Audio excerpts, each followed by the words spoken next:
Michael Fassbender is the killer.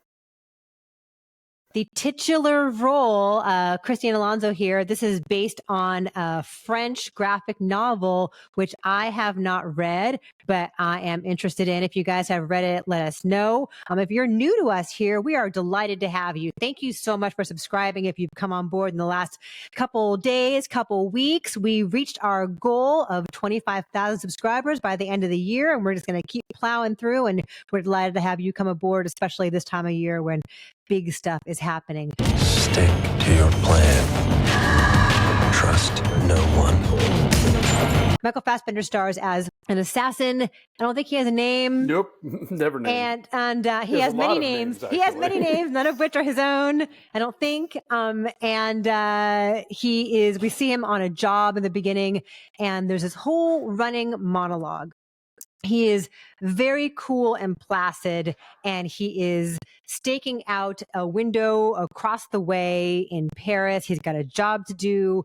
And we see from the very beginning the rhythms that David Fincher establishes here with his internal monologue, with his mantra, with his ethos, his philosophy of life as far as how he does his job and how detached he is and how methodical he is. And it sounds like a lot of hand-holding, and ordinarily I'm not really a big fan of that much narration, but in a movie like this, or like in adaptation where it's so richly written, and increasingly there is this disparity between what he's saying to himself in his head and what's happening in the real world, and that tension is suspenseful and funny and interesting.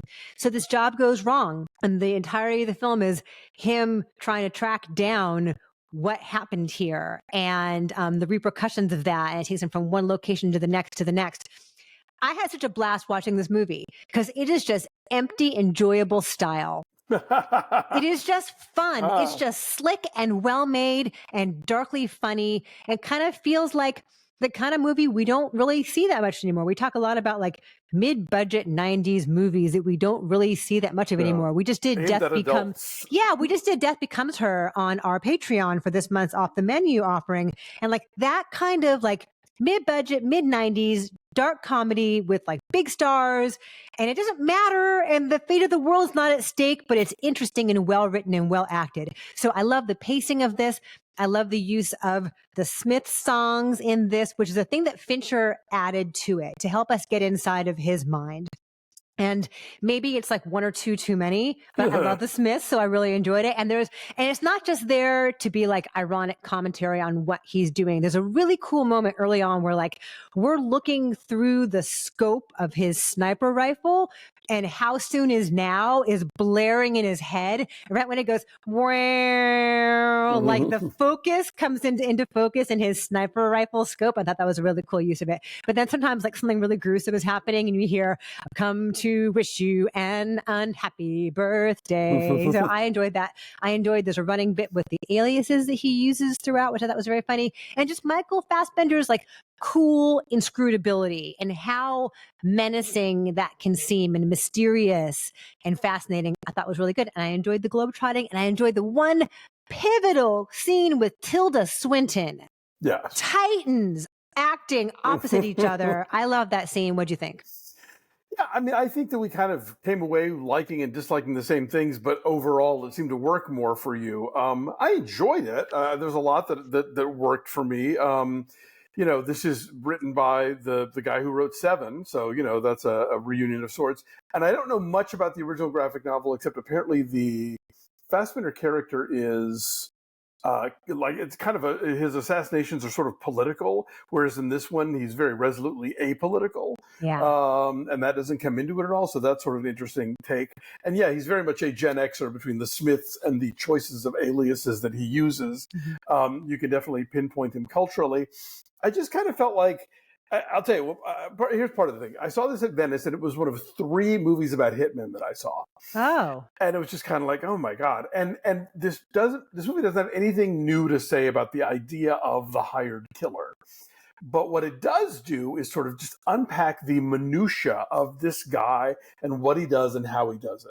The fact that he travels coach, the fact that he always dresses like a nondescript German tourist. I liked the daily grind of the job, and how this is not your sort of like super spy, glamorous globetrotting. I mean, like, he is globetrotting, but he's globetrotting in Coach, you know.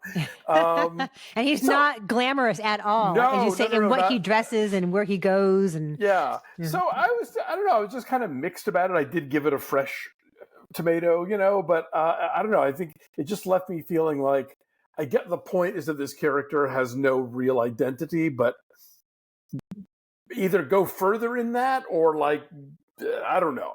It just, that part didn't play for me as much. But yeah, I love the Swinton scene.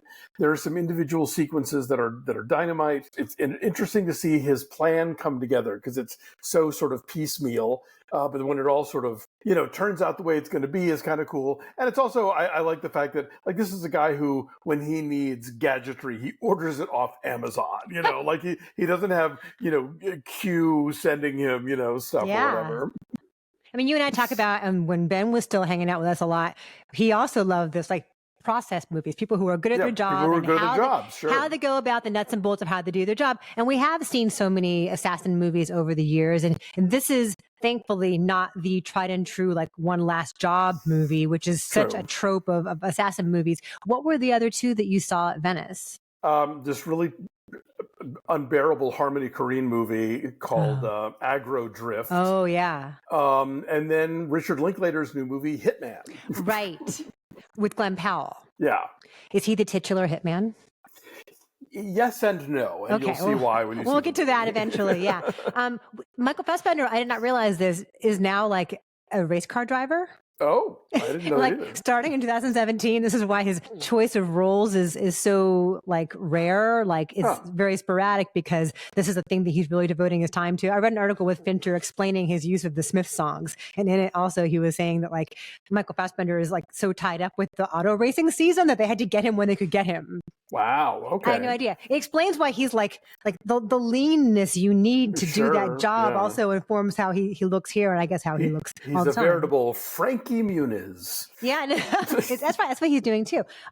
This is like not world-changing Fincher. This is not culture-changing Fincher, but it's enjoyable as hell. Like there's a playfulness to it even within the darkness, and it moves so well, and it's so stylish. And Eric Messerschmidt, who also shot Mank, shot this, and the use of lighting is quite stark and haunting sometimes.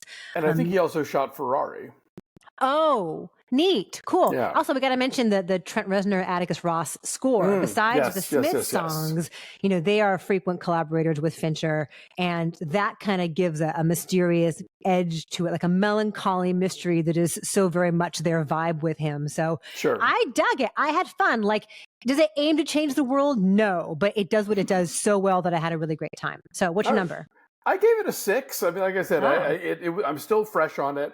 There are a lot of things I like, but I don't know. I just ultimately it felt like either too much or not enough. It's going to be on Netflix, and I'm like, sure, watch it on Netflix.